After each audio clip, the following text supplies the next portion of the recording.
화제 당선인을 연결해서 소감과 향후 계획을 묻는 시간입니다. 정치를 묻다. 오늘은 방역 최전선인 대구 동산병원에서 근무하다가 이제는 국회로 입성하게 된 최연수 국민의당 당선인을 만나보겠습니다. 안녕하십니까? 네, 안녕하십니까? 네, 먼저 당선 축하드립니다. 네, 감사합니다. 네, 비례 후보가 된 이후에도 계속해서 병원에서 근무를 하셨고 지금도 근무 중이시라고요? 네, 지금도 근무 중입니다. 네, 네. 그 비례에 출마했지만 선거 운동을 좀 했어야 할 것 같은데 병원 근무를 택한 이유가 있을까요? 네, 저희 병원이 대구에서 환자가 폭발적으로 발생되는 2월 21일부터 네. 저희들 병원이 지역 거점 병원으로 지정이 되면서 제가 간호 책임자로서 일을 하기 시작을 했습니다. 네. 당시 입원 환자가 한 400여 명이 되었고 그중에 중환 환자가 한 20명이 되는 그 상황이었습니다. 그래서 제가 일을 중단을 그 당시에는 할 수가 없었고 그렇지만 현재는 확진 환자가 줄면서 입원 환자도 줄고 있습니다. 그래서 지금 제가 업무 인계를 준비하고 있는 상황입니다. 네. 당선인님, 그 대구 지역이면 전통적으로 이제 보수 정당이죠. 통합당의 이제 지지 기반이 강한 곳인데 그 통합당의 그 위성 정당이죠. 미래한국당의 비례대표 후보로도 나갈 수 있었을 것 같다는 생각이 들거든요. 그런데 국민의당을 지원한 이유가 있을까요? 네, 저희 병원이 거점 병원이 되면서 안철수 대표님께서 의료봉사를 오셨습니다. 네. 그래서 자연스럽게 국민의당에 관심을 가지게 되었고 또 안철수 대표님께서 묵묵히 의료봉사를 하시는 모습과 언론에서 이제 정치적인 신념을 제가 이해를 하게 되었습니다. 네. 그리고 전문 분야에서 바른 정신과 목표를 가지면 누구나 함께 할 수 있다는 말씀을 하셔서 제가 용기를 내어 비례 후보로 지원을 하게 됐습니다. 예. 그 과정에서 안철수 대표가 먼저 그 지원을 해봐라 이런 얘기는 없었습니까? 네.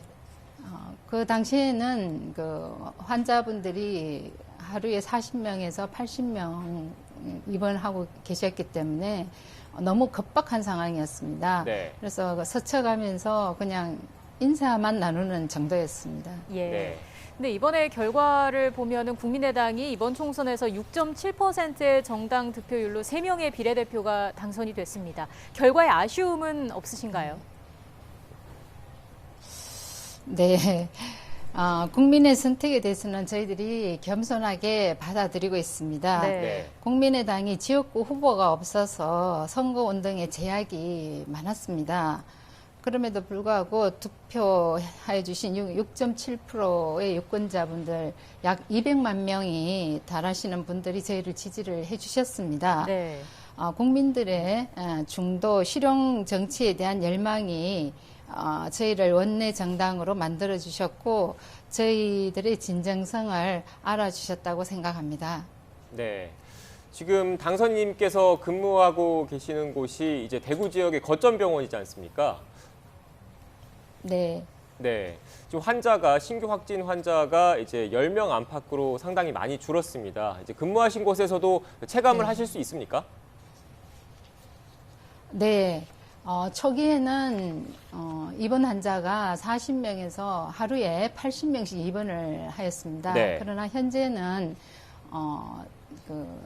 퇴원을 많이 하시고 입원 환자가 많게는 저희들이 약 400명 여러분이 입원을 하고 계셨는데 지금은 퇴원도 많이 하시고 하셔서 150명에서 지금 오늘은 한 130명 정도로 지금 입원을 하고 계시고요. 예. 물론 중환 환자는 여전히 계십니다.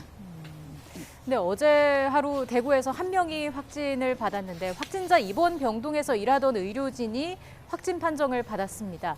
의료 인력의 감염 위험 늘 상존하고 있다고 봐야 하지 않겠습니까? 네, 지금 코로나19가 장기화되면서 네. 의료진들의 필요가 누적이 되고 있습니다. 네. 그러다 보니까 감염에 이렇게 좀 취약할 수밖에 없는 상황입니다. 네. 그래서 저희들이 감염에 더 이제 노출이 되지 않도록 교육도 시키고 또 여러 가지 조치를 취하고 있습니다. 네, 당선인님 그 감염에 대한 우려도 말씀을 해주셨는데 지금 현장에서 직접 이제 환자분들을 돌보는 과정에서 가장 어려웠던 점은 어떤 걸 꼽을 수 있을까요? 아무래도 그 방호복, 레벨 D 방호복을 입고 이렇게 근무한다는 것이 네. 굉장히 힘듭니다. 땀이 많이 나고 또 N95 마스크를 이렇게 하고 있기 때문에 사실 숨 호흡하기도 어렵고 네. 또 고글이 이렇게 이제 피부를 이렇게 압박을 하는 경우가 많습니다. 네. 예. 그러다 보니까 얼굴에 상처가 나기도 하고요. 그런 부분들이 굉장히 힘들고 또 장갑을 2개를 저희들이 끼고 일을 하게 됩니다. 네. 그러다 보니까 이렇게 감각이 이렇게 좀 무뎌져서 IV 라인을 잡는다든지 그런 네. 부분에서 굉장히 좀 많이 힘들어하고 있습니다. 예. 네. 장기화되면서 의료인들의 피로 누적이 되고 있다는 말씀을 앞서 해주셨는데 좀 서로 힘들 때 어떤 점이 가장 좀 위로가 되던가요? 서로 땀을 닦아주고요. 네. 상처난 얼굴에 반창고를 서로 붙여주면서 서로 격려하면서 파이팅할 때가 많은 위로가 되고요. 또 가족들의 지지와 국민들의 성원과 이렇게 응원 메시지가 또 저희들에게 힘을 나게 합니다. 예. 네, 지금도 이제 화면에서 보면 이제 근무하시는 곳인 것 같고요. 근무복을 입고 계시는 것 같은데 지금 어떻게 보면 이제 대구에 있는 거점병원 그 방역 최일선에서 지금까지 일을 하고 계셨습니다. 현재까지 정부의 그 코로나19 방역 대응 체계 어떻게 평가하십니까? 최근 확진 환자가 줄었지만 아직 코로나19가 종식되지는 않았습니다. 집단 발병이 언제 또 발생될지 모르는 상황이라 방역 성공을 논하기는 아직 조금 이런 점이 있는 것 같습니다. 네. 지금 폭발적으로 전가세가 줄어들고 있고 사망자가 다른 나라보다 적은 것은 의료 현장에서 희생 헌신한 의료진과 자원봉사자분들 그리고 불편을 네. 감수하면서 사회적 거리두기 또 마스크 착용, 격리 등을 적극 호응해 주신 국민 여러분들의 노력이 있었기에 가능하다고 봅니다. 네.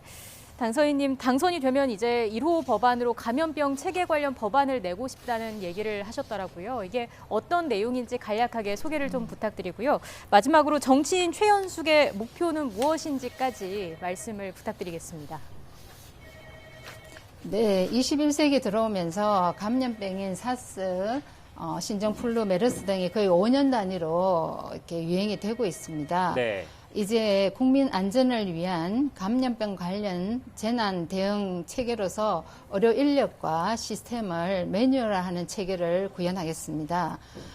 우선 재난 시기에는 정부와 의료기관이 의사소통이 매우 중요하다는 걸 이번에 절실하게 느꼈습니다. 네. 이 경험을 살려 정부와 민간이 유기적으로 협력하는 시스템을 구축할 수 있도록 법안을 만들 예정입니다. 또한 의료 인력 확보와 역량 강화 등 신종 감염병 대응 체계를 강화하는 법안을 내고 권역별 감염병 전문 병원이나 거점 전담 병원이 원활히 운영될 수 있도록 감염병 예방법을 개정하도록 하겠습니다. 네. 예.